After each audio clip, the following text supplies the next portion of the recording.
Boa noite a todos os presentes, boa noite aos amigos internautas. Sejam bem-vindos ao Centro Espírita Jesus de Nazaré. Hoje, nossa leitura do Evangelho será na página 177, item 1 e 2, capítulo 18, questão: muitos os chamados e poucos os escolhidos. Parábola do festim de núpcia. Em seguida, eu passarei a palavra aos amigos facilitadores Irlei Souza e Márcio Torres, que estarão comentando junto a nós o estudo de hoje. E lembrando a todos que aqui somos todos aprendizes e que a opinião de vocês é muito importante.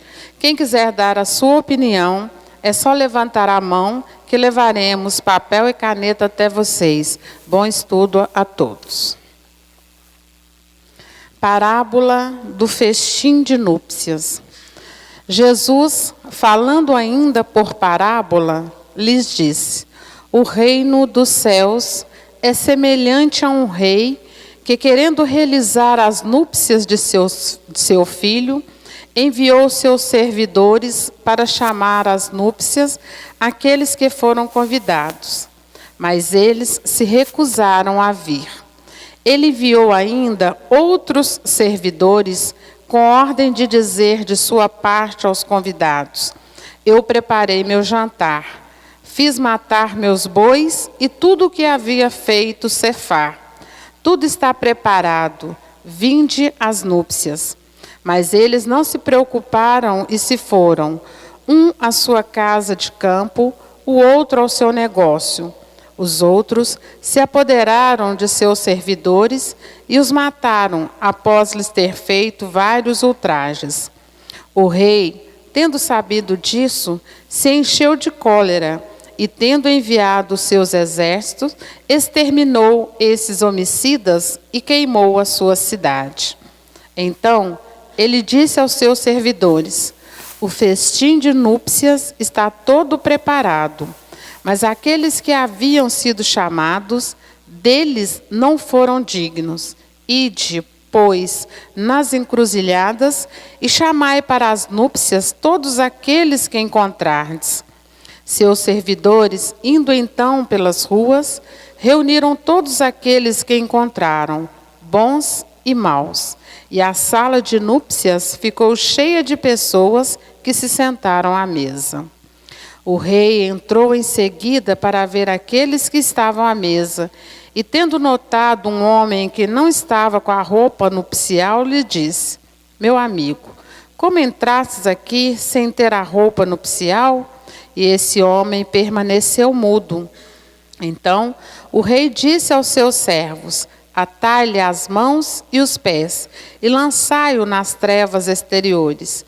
Aí haverá pranto e ranger de dentes, porque há muitos chamados e poucos escolhidos. São Mateus. O incrédulo sorri a esta parábola, que lhe parece de uma puerilidade ingênua, porque não compreende que se possa criar tanta dificuldade para assistir a uma festa, e ainda menos que os convidados estendessem a resistência até o massacre dos enviados do Senhor da casa. As parábolas, diz ele, sem dúvida, são figuras, mas ainda é preciso que elas não saiam dos limites do verossímil. Pode-se dizer o mesmo de todas as alegorias, das fábulas mais engenhosas, se não são despojadas de seu envoltório, para procurar-lhe o sentido oculto. Jesus auriu as suas nos usos mais vulgares da vida e as adaptou aos costumes e ao caráter do povo a qual falava. A maioria tem por fim fazer penetrar nas massas a ideia da vida espiritual. O seu sentido não parece frequentemente ininteligível, senão porque não se parte desse ponto de vista. Nesta parábola, Jesus compara o reino dos céus, onde tudo é alegria e felicidade, a uma festa. Para os primeiros convidados, fez alusão aos hebreus que Deus chamou primeiro ao conhecimento da sua lei. Os enviados do Senhor são os profetas que vieram exortá-los a seguir o caminho da verdadeira felicidade. Mas suas palavras foram pouco escutadas, suas advertências foram menosprezadas, vários foram mesmo massacrados, como os servidores da parábola. Os convidados que se escusam com os cuidados a dar aos seus campos e aos seus negócios são o símbolo das pessoas do mundo que, absorvidas pelas coisas terrestres, são indiferentes quanto às coisas celestes. Era uma crença entre os judeus de então que sua nação deveria adquirir a supremacia sobre todas as outras. Deus não havia, com efeito, prometido a Abraão que a sua posterioridade cobriria toda a terra, mas sempre, tomando a forma pelo fundo, eles acreditavam numa dominação efetiva e material. Antes da vinda do Cristo, à exceção dos hebreus, todos os povos eram idólatras e politeístas. Se alguns homens superiores ao vulgo conceberam a ideia da unidade divina, essa ideia ficou no estado de sistema pessoal, mas em nenhuma parte foi aceita como verdade fundamental, a não ser por alguns iniciados que escondiam seus conhecimentos sobre um véu misterioso, impenetrável às massas. Os hebreus foram os primeiros que praticaram publicamente o monoteísmo. Foi a eles que Deus transmitiu a sua lei, primeiro por Moisés, depois por Jesus. Foi desse pequeno foco que partiu a luz que deveria se derramar sobre o mundo inteiro, triunfar do paganismo e dar a Abraão uma posterioridade espiritual, tão numerosa quanto as estrelas do firmamento. Mas os judeus, repelindo a idolatria, haviam negligenciado a lei moral para se apegarem à prática mais fácil das formas exteriores.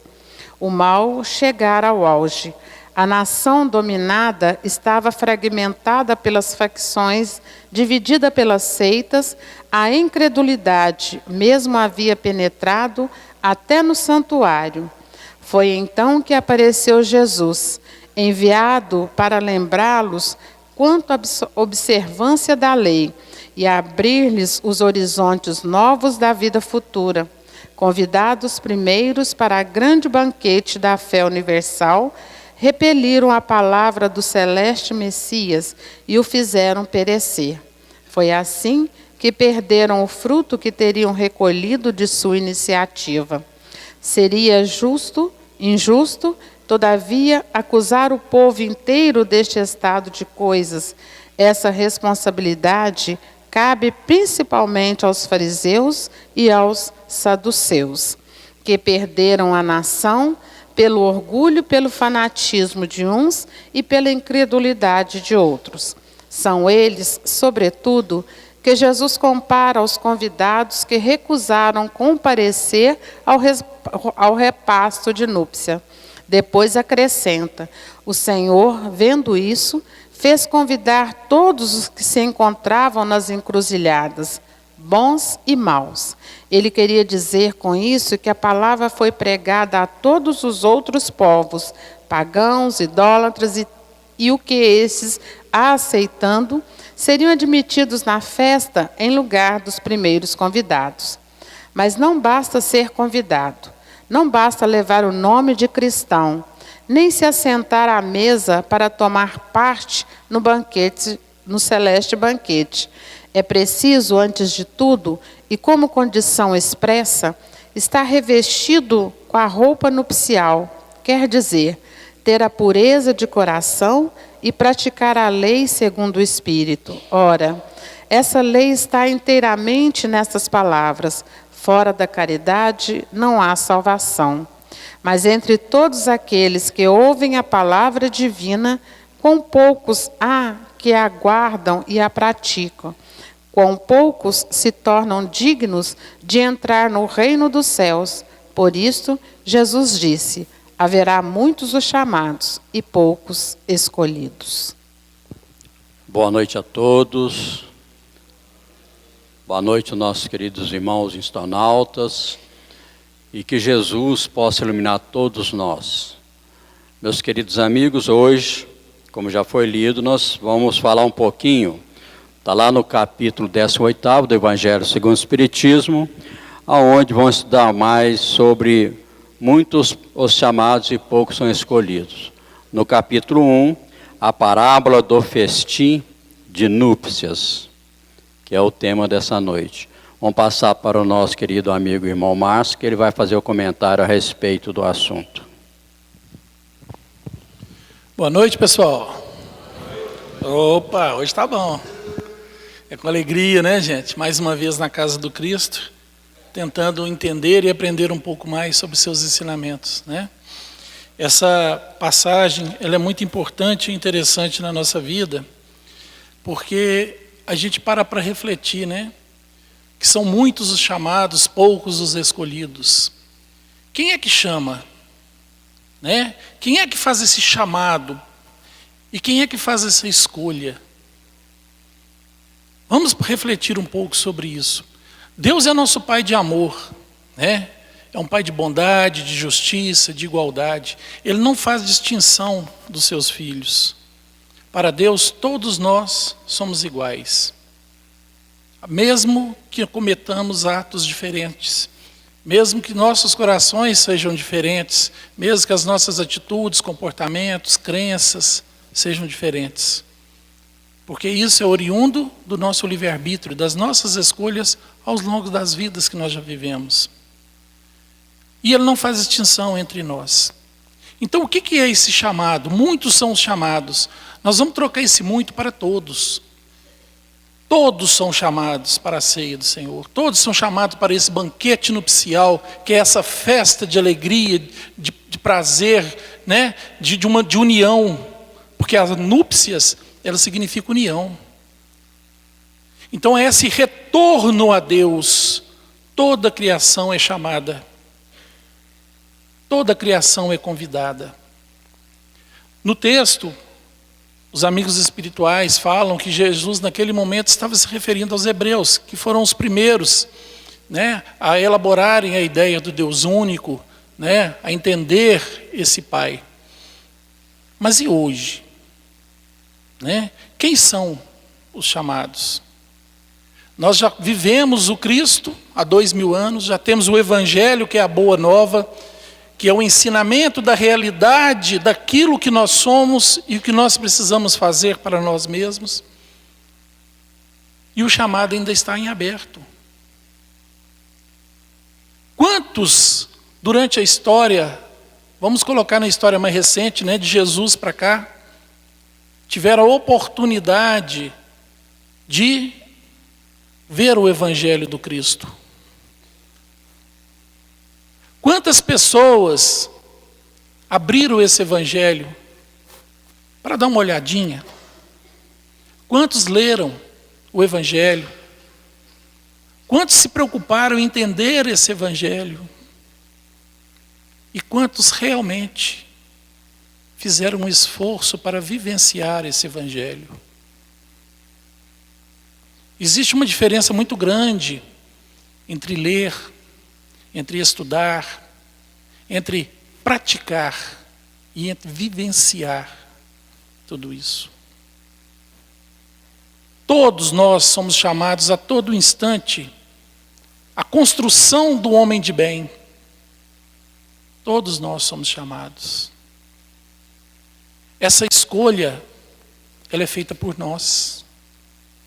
Porque são poucos os escolhidos, são poucos os que se preparam para participar da festa.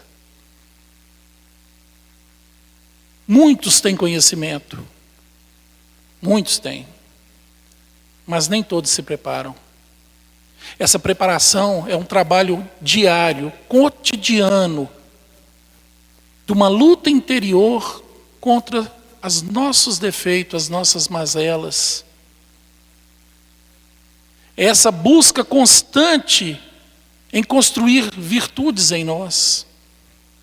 Mas para isso nós precisamos primeiro aceitar os nossos defeitos, reconhecer que nós não somos perfeitos, que nós temos orgulho, vaidade, egoísmo, soberba, prepotência e tantos outros problemas, que nós ainda somos viciosos. E quando a gente fala de viciosos, a gente não está falando apenas de drogas, de bebida, de excesso de comida, não.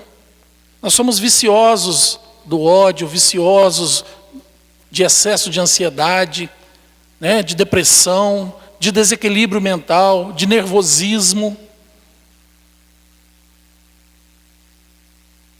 Quantos batem à nossa porta pedindo às vezes um auxílio, alguma coisa, e naquele momento a gente às vezes brigou com a esposa ou com o marido, ou tem alguma coisa incomodando, ou está nervoso porque a situação financeira não está boa mesmo para ninguém. Aí a gente já rejeita e esquece do óbolo da viúva. Nós somos chamados a todo instante a essa construção para que nós possamos ser escolhidos. Essa escolha somos nós que fazemos. Mas nós não fazemos com a vontade. Essa escolha não é eu chegar lá e falar assim, olha, eu quero participar. Essa escolha, ela é uma construção. Quando eu estou num nível, eu já estou convidado. Quando eu já atinjo um grau de perfeição, de evolução, de trabalho para o bem, de trabalho para o próximo, de conquista de virtudes e conhecimentos, eu já me qualifico. Eu já me qualifico para essa obra. Ao longo da história, a gente vê, as igrejas se preocuparam mais em adquirir bens materiais, em status, em poder. E o Cristo mesmo foi ficando de lado. Quantos mensageiros o Cristo mandou ao longo da história? Né? Quantos? Todos martirizados, todos julgados. Porque as pessoas não aceitavam. Se você for chegar e falar, oi, para, não é por aí. Nós temos aqui doar, não é angariar.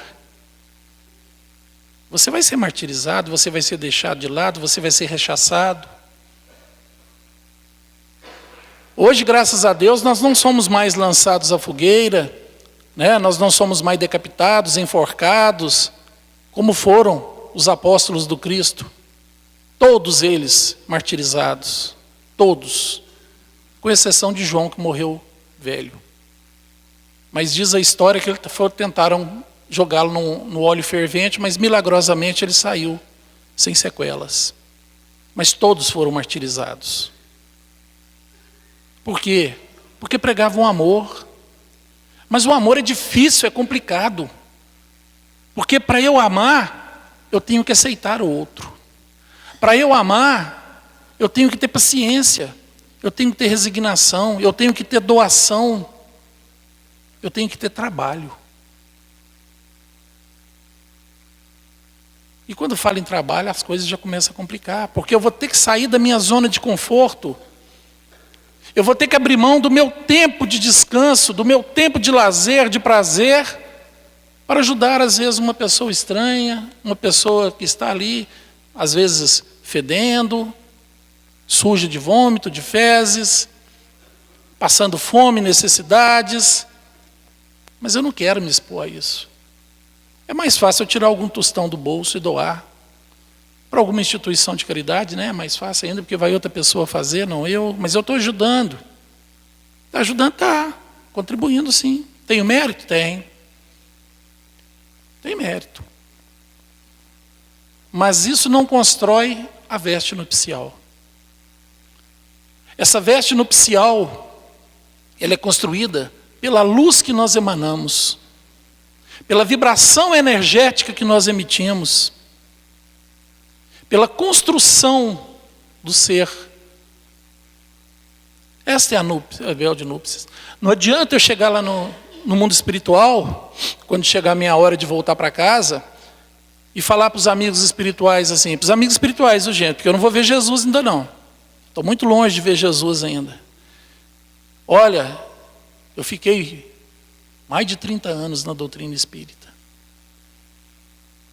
Eu ia lá, falava do Evangelho, atendia o pessoal, conversava, sorria, abraçava.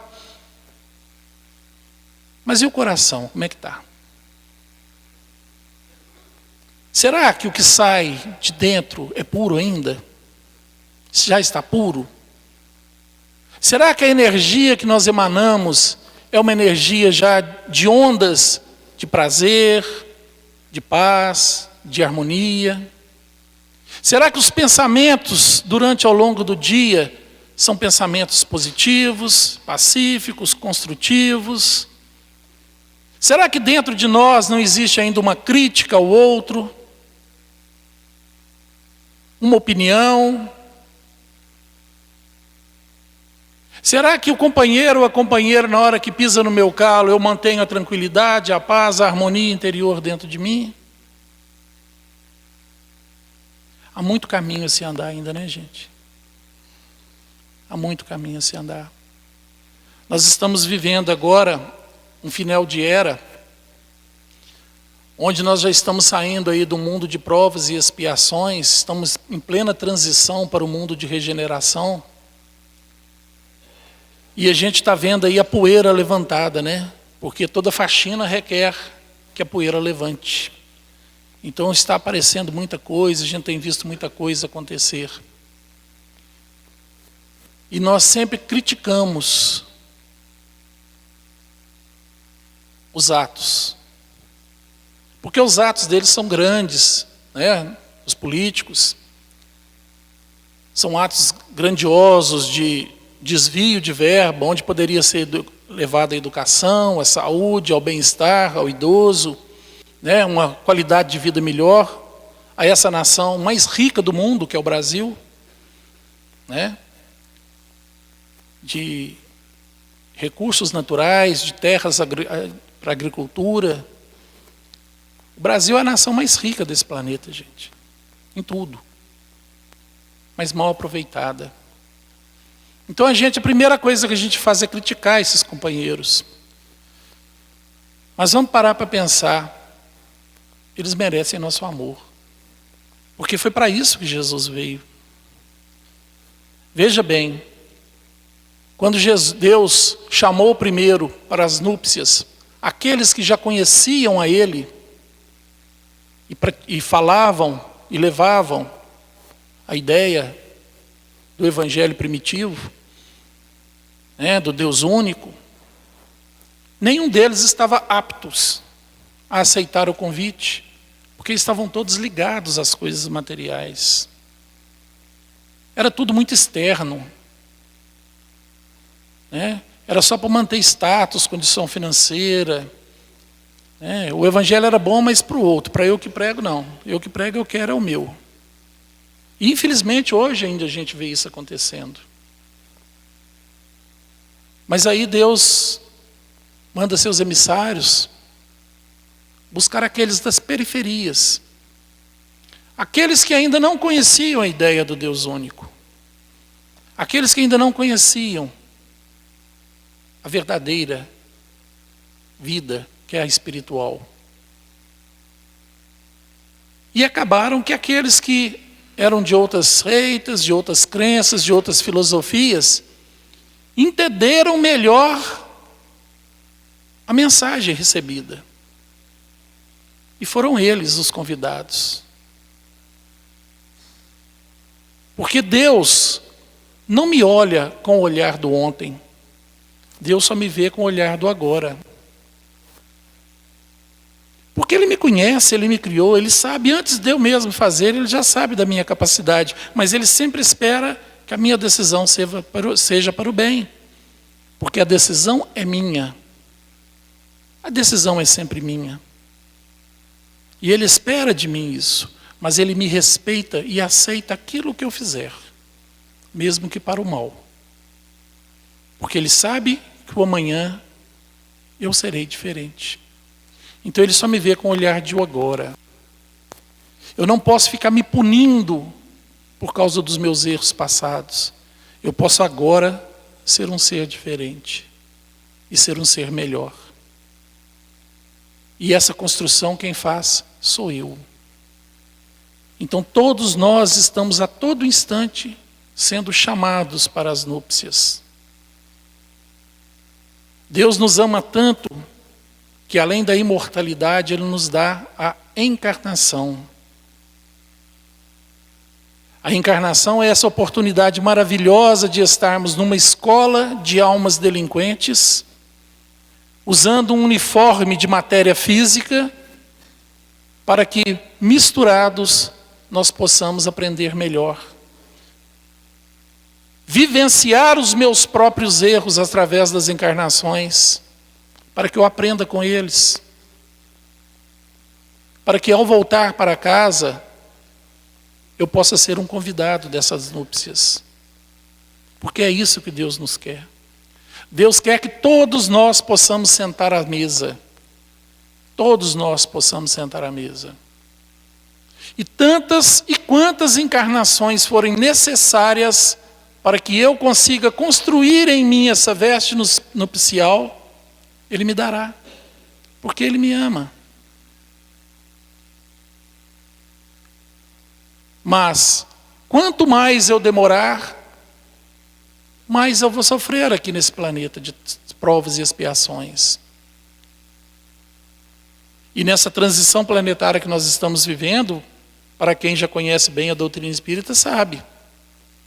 Aqueles espíritos que já não mais têm condições nem de serem chamados por causa do grau de violência, do grau de atraso moral, serão convidados a começar de novo em novas esferas primitivas, em algum lugar desse universo de Deus. E apenas aqueles que já estão começando a criar em si a veste nupcial vão poder continuar aqui para essa jornada.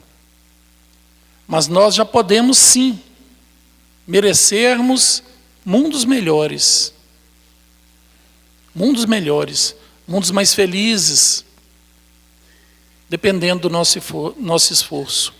A nossa rematrícula aqui no planeta Terra, numa próxima encarnação, ela vai depender só de nós. Ela vai depender só de nós.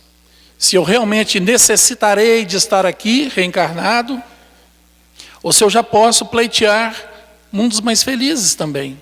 Porque não é uma obrigatoriedade, é um merecimento. E esse merecimento somos nós quem construímos. Então, pessoal, a mensagem de hoje é que não basta ler o Evangelho. Nós temos que começar a vivenciá-lo. Jesus, quando falou, eu sou o caminho, a verdade e a vida, Ele falou com propriedade.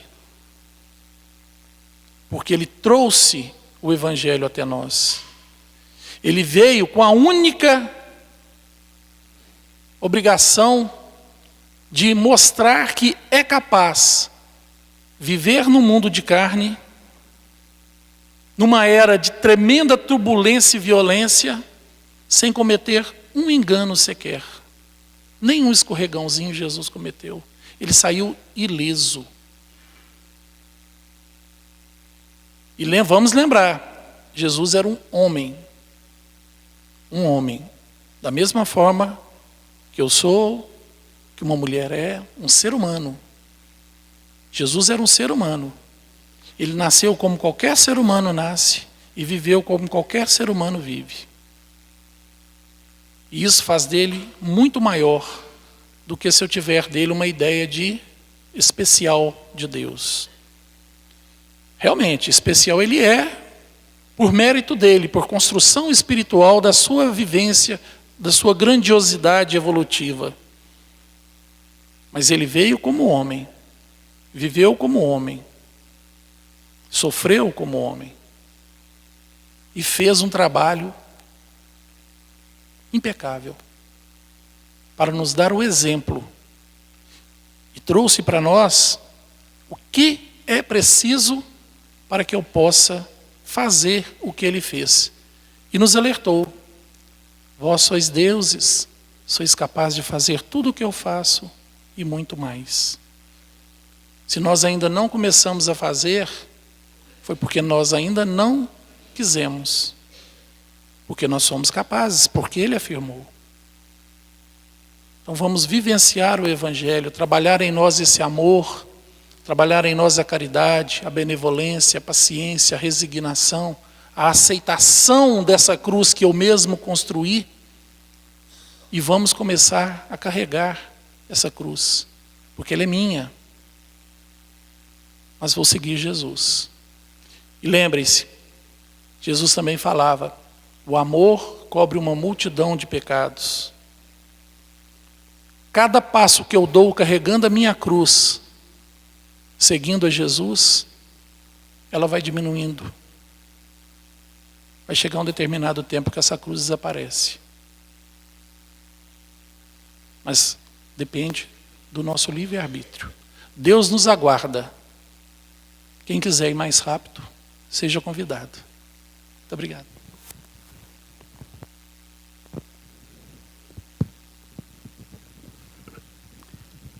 Os nossos queridos irmãos também estão de um lado, aguardando aqueles que querem fazer perguntas a respeito do tema de hoje, que façam as perguntas para engrandecer o nosso estudo dessa noite. Nós temos uma questão aqui, o seguinte: por que outras religiões não aceitam o Espiritismo e algumas afirmam que as manifestações é o demônio disfarçado para nos enganar? Sempre existiu, meus amigos, preconceitos religiosos. Há mais de 12 mil anos antes de Cristo, lá na Atlântida, na época de Abraão, Moisés, sempre houve. Se nós observarmos, a própria Bíblia está cheio de colocações de comunicação com o mundo espiritual. Colocações do próprio Cristo, está lá em João. O diálogo com Nicodemos: mestre, o que é preciso para eu galgar o reino dos céus? É preciso, meu amigo Nicodemos, que você nasça de novo. Mas, mestre, como vou entrar na barriga da minha mãe, desse tamanho que eu estou? Nicodemos, você como um doutor das leis, não sabe nem a lei natural, como é que você vai saber a lei espiritual? Também tem, lá no Monte Tabor, quando está Jesus, Pedro e Tiago, aonde Jesus se levita, radiado de luz, materializa Moisés e Isaías e começa a dialogar. Quando Pedro e os demais estavam dormindo, acorda e vê eles conversando e fica todo apavorado: mestre, quer que monta a tenda? Não, Pedro, não precisa. Tem muitas outras colocações. Se nós observarmos na filosofia cristã, quando no ano de 324, no segundo concílio de Nicéia, quando Constantino levou a filosofia cristã, e naquele dia passou a chamar Igreja Católica Apostólica Romana, a partir do ano 324 para cá, foi 1000 anos de trevas, onde a religião católica apostólica romana mataram muito mais do que os romanos, do que as grandes guerras, por tudo preconceito religioso. Naquela época não existia a palavra médium, era pitonisa, oráculos, feiticeiros, endemoniados pelas filosofias religiosas. Então todo aquele, principalmente que era rico, que tinha fazendas, tinha fortunas, a igreja o condenava como demoniado, levava para a fogueira para ficar com as suas fortunas. Foram 1000 anos, meus amigos. Se nós observarmos no ano de 1414, quando John Hus, bispo, com Jerônimo de Praga,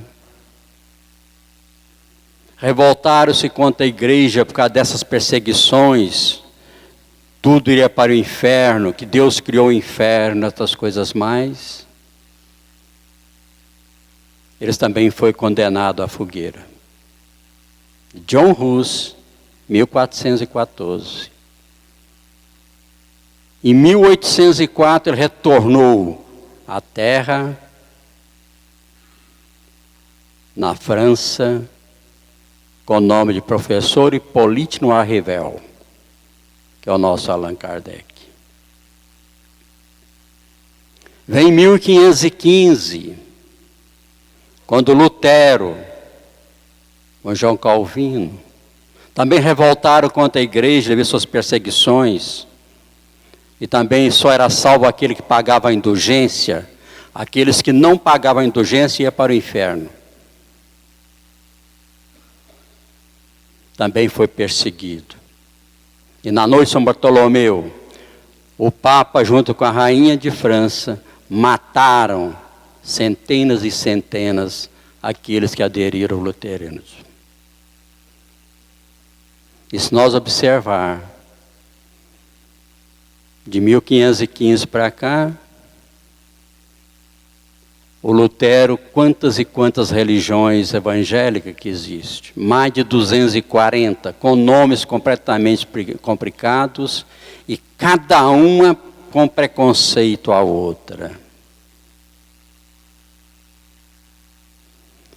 E a filosofia espírita tem apenas 160 anos. Mas se vocês começarem a estudar e observar, Deus da época de 1400 para cá, quantos e quantos sábios, quantos precursores da doutrina espírita, já tinha comunicação, como sempre houve a comunicação com o mundo espiritual. Quem que comunicou com Maria a chegada de Jesus? É dado como anjo, anjo criado pela igreja, como tem asa, mas são espíritos evoluídos, que era o anjo Miguel. Então sempre existiu essa comunicação. E o demônio criado pela igreja, esse Deus, meus queridos amigos e irmãos, nunca existiu. Pergunta número 1 do livro dos Espíritos: o que é Deus? E não é quem é Deus, como fala que nós não temos condições de saber quem é Deus. Deus é inteligência primária, inteligência suprema, causa primária de todas as coisas. Deus é justiça, é bondade, é amor. E jamais ele ia criar o demônio, o Satanás, Lucifer, como é colocado e criado pela igreja. Demônio vem de daimon. Daimon do grego quer dizer espíritos, não importa se é do bem ou se é do mal. E Sócrates já dizia: eu ouço os meus daimons. Como é que o nosso Pai, nosso Criador, ia criar um inferno, criar um demônio para nos atentar? Então todos nós aqui não somos espírito perfeito, todos iremos para o inferno, ou então para o purgatório, mas sem direito à defesa. Que Deus é esse, meus amigos? Que é colocado por esses irmãos, filosofias religiosas, seja qual for, para aprisionar ainda o homem, Se você não fizer isso, você vai para o inferno. Se você for para a filosofia tal, você vai para o inferno. E onde é que está o inferno? Como diz o Espírito de verdade, está dentro de cada um de nós. E aonde está o céu, também está dentro de cada um de nós. Certa vez, um conto indiano, aliás um conto chinês, onde chega um samurai, assim, mestre, o que falam tanto em céu e inferno? Que inferno é esse céu que eu não entendi até hoje? Aí o mestre olha para ele, mas você é um assassino, você é um corrupto, você fica matando as pessoas, você é isso, você é aquilo. Ele arranca a espada e quando ele leva para acertar o mestre olha para ele, maior tranquilidade, isto é o inferno. Ele abaixa a cabeça, pede perdão ao seu mestre, coloca a espada na cintura e começa a chorar. E o mestre olha para ele, isto é o céu. Então, meus amigos, o céu e o inferno está dentro de cada um de nós. O demônio, se ele foi criado por Deus, ele é nosso irmão. Porque tudo que é criado pelo Criador são nossos irmãos. E esse nunca existiu. Ele nos criou simples e ignorante. Há mais de 4 bilhões de anos. Que é o princípio inteligente. Começou na ameba. Foi evoluindo milhares e milhares de anos, chegando para o Pitecantropos, Neandertals, até chegando o Homem Sapiens, o Homo erectus. E nos deu o livre-arbítrio, que é a lei divina, a lei de Deus. Então nós fomos criados simples e ignorantes e foi dado para nós essa liberdade. Nós temos o direito de fazer o que quiser da nossa vida. Nós queremos ser feliz ou infeliz, saudável ou doente. Nós temos a liberdade de escolher o caminho que quisermos. Mas a responsabilidade é exclusivamente nossa. E o próprio Cristo disse, também está lá em João, a plantação é livre, mas a colheita é obrigatória. Então tudo que acontece conosco hoje,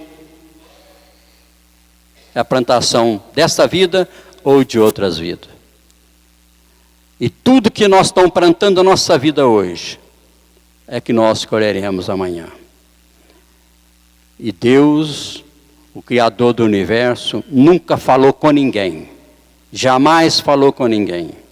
Simplesmente mandaram os seus missionários, os arquitetos do universo, que é os Cristos do nosso universo, trazendo os seus ensinamentos e as suas mensagens. Chegou uma pergunta aqui, a pessoa falou assim, você citou que existem casos em que algumas pessoas não podem reencarnar, ou vão para outro mundo, quero entender melhor. Na verdade, eu não disse que elas não podem, né? Eu disse que tudo é questão de necessidade e merecimento. Talvez eu até tenha dito que elas não podem mais reencarnar aqui na Terra. Por quê? Porque com a mudança de situação planetária, situação de mundo, né? Porque planeta é a rocha, é o mundo, é a Terra. Mundo é a condição mental, é a condição moral dos seres que lhe habitam. Esse mundo está acabando, né? Nós realmente estamos vivendo o fim do mundo de provas e expiações, para entrar agora num mundo de regeneração, ou seja, espíritos regenerados, espíritos que já não têm mais o desejo de fazer o mal. Vão continuar cometendo erros? Vão, mas não por maldade, mas por ignorância, por falta de atenção, né? Um pouco ainda do orgulho ali, talvez, de uma vaidadezinha, porque ainda não são perfeitos, mas são espíritos já que sentem o desejo e a necessidade de serem bons. Esse é o mundo de regeneração que nos aguarda. né? Então esses espíritos criminosos, esses espíritos que ainda trazem em si a ignorância, a maldade, o desejo de prejudicar, de ser superior ao seu semelhante, eles estarão atrapalhando o processo evolutivo daqueles outros que querem ser bons. E como tudo na vida é evolução, nós evoluímos, o planeta também evolui, né? Tudo para Deus é evolução.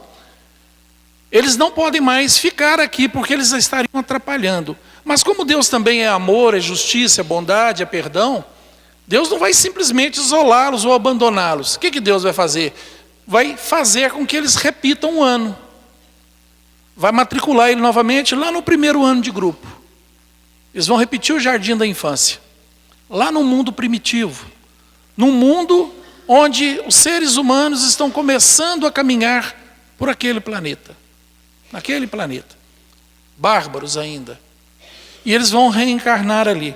E veja bem, em contrapartida, como Deus não tira de nós a nossa evolução, porque isso Ele não faz. Então tudo que eu já conheço, tudo que eu já adquiri, vira patrimônio meu. Eles reencarnados num mundo primitivo, eles serão superiores moralmente, mesmo que bárbaros. Eles serão superiores moralmente. E lá eles vão levar as ciências, as filosofias, o progresso, porque eles conhecem isso. Tá? Isso lembra a Terra, né? Da onde que veio a nossa matemática, as nossas filosofias, o nosso progresso? Começou lá na Grécia, não foi? Por quê? Eram os capelinos reencarnados ali, no Egito, e em outros lugares no planeta, que vieram também de um planeta que estava no mesmo estágio que a Terra está hoje, ele estava há cerca de 7.000 anos atrás. Aqueles espíritos vieram para a Terra, porque eram bárbaros também, vieram para cá, em contrapartida trouxeram o progresso e regeneraram-se. E mereceram, muitos deles já voltaram para a capela. Alguns gostaram daqui e ficaram como voluntários. Então, o que acontece é isso, é uma mudança mental da criatura. Nós estamos vivendo esse momento de turbulência. Isso deve durar aí alguns anos ainda, talvez uns 50, 100 anos. Não existe uma data, isso é impossível de definir. Mas a mudança está acontecendo e nós já estamos no final dela. É isso.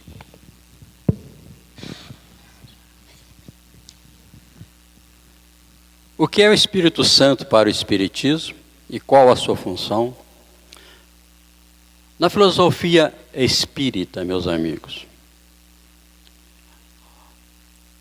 o Espírito Santo são os espíritos evoluídos, são os espíritos superiores. Não existe assim, detalhadamente, o Espírito Santo, como foi criado lá no concílio também de Constantinopla, no ano de 500 e pouco, onde foi o Pai, Filho e Espírito Santo.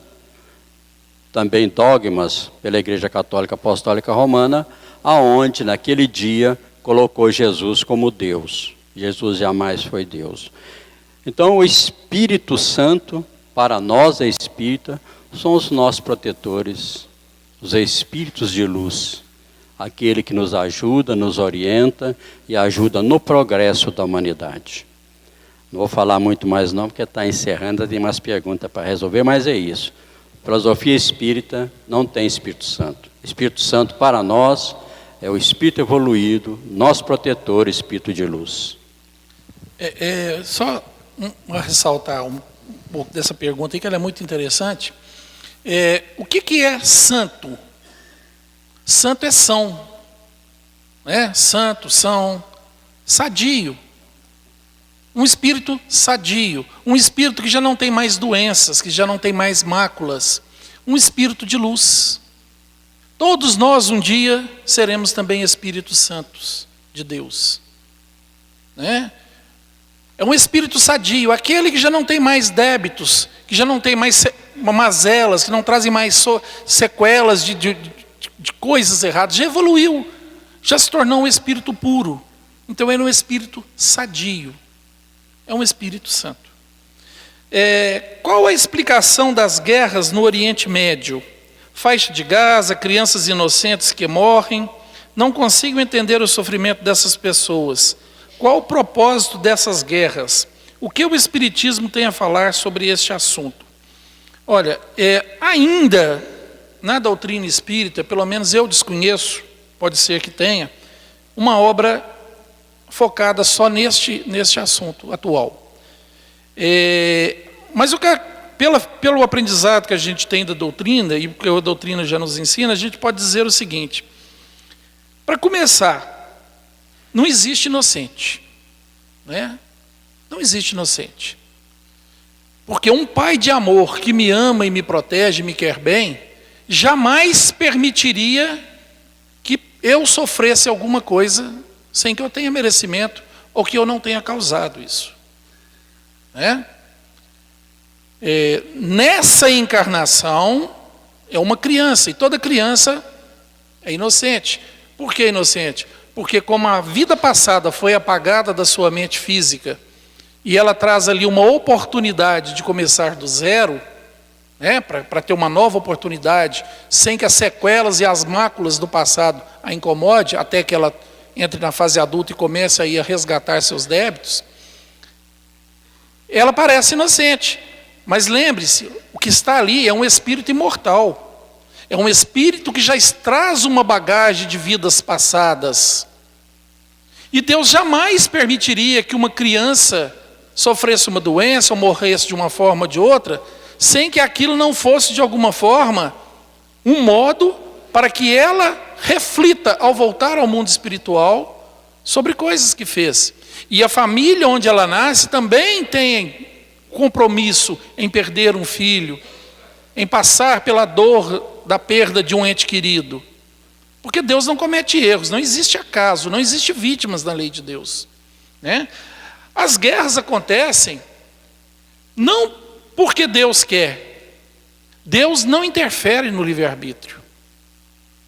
Mas Ele sabe aonde as suas criaturas que têm propensão à violência e à guerra estão encarnando. Elas nascem numa determinada região já comprometida. E aqueles espíritos que ali nascem e vão para lá, têm débitos para resgatar naqueles conflitos também. Então nós temos que acreditar nesse amor de Deus. Nós temos que saber que nós somos protegidos por Deus. Porque enquanto a gente fica olhando para nós como carne, nada vai fazer sentido. Nós temos que nos conscientizar que nós somos espíritos imortais usando um corpo de carne para estar aqui nesse planeta escola. Nós não somos a carne, nós somos espíritos. E todos nós temos nossas sequelas e nossos débitos do passado, né?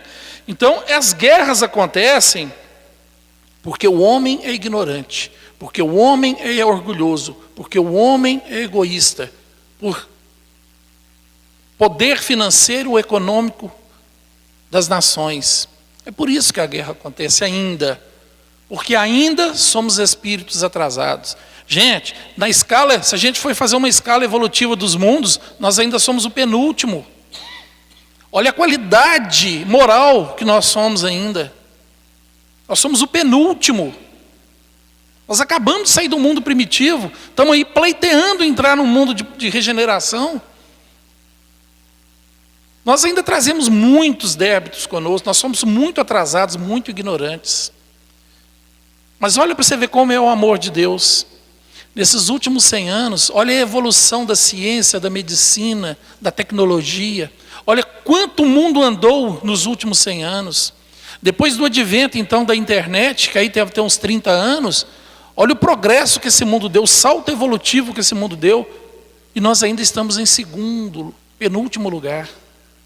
Imagina quando nós estivermos em mundos mais superiores, como não será a vida. Nós não podemos ficar agarrados às coisas que o olho físico vê.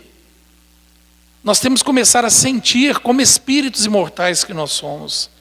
As guerras vão acabar quando o homem começar a se respeitar, a se amar, a tolerar, a ter mais amor, mais caridade, mais compaixão, mais compreensão. É isso que precisa. Quando a gente começar a entender que eu sou o único detentor do meu livre-arbítrio, mas o meu irmão é o detentor do dele. E eu não vou conseguir botar nele aquilo que eu acho que está certo ou errado. Porque a decisão é dele. E eu tenho que respeitá-lo para que eu possa crescer também. Eu preciso do outro. Vamos lembrar Chico Xavier? Aos outros eu dou o direito de serem como são. A mim, o dever e a obrigação de ser todo dia melhor. Eu não posso julgar, eu não posso condenar o ato do outro.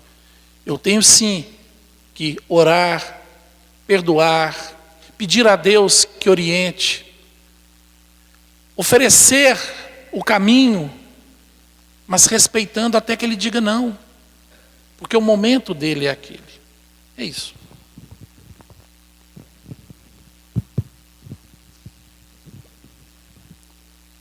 Nós vamos responder mais uma rapidinho, que falta 3 minutos. O que quer dizer vestir a túnica nupcial? A colocação de Jesus vestir a túnica nupcial, segundo Allan Kardec, meus irmãos, é nós passar a vivenciar o ensinamento de Jesus. É atender o chamado do Cristo, colocando na nossa vida os seus ensinamentos. É deixarmos de ficar presenciando os ensinamentos do Cristo, mas passar a vivenciá-lo.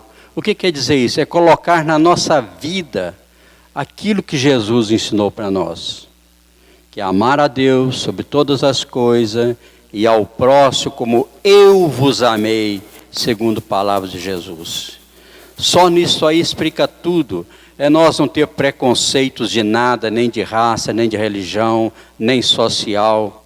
É respeitar o nosso próximo como nosso verdadeiro irmão. Independente seja qual religião for, mas nós somos filhos de um Pai só. E nós todos somos irmãos perante o nosso Criador. Nós agradecemos a presença de todos, desejamos uma ótima semana e que Jesus possa iluminar o nosso caminho para que sejamos melhores amanhã do que somos hoje e melhor do que fomos ontem. Muito obrigado a todos pela atenção e que o Cristo nos ilumine.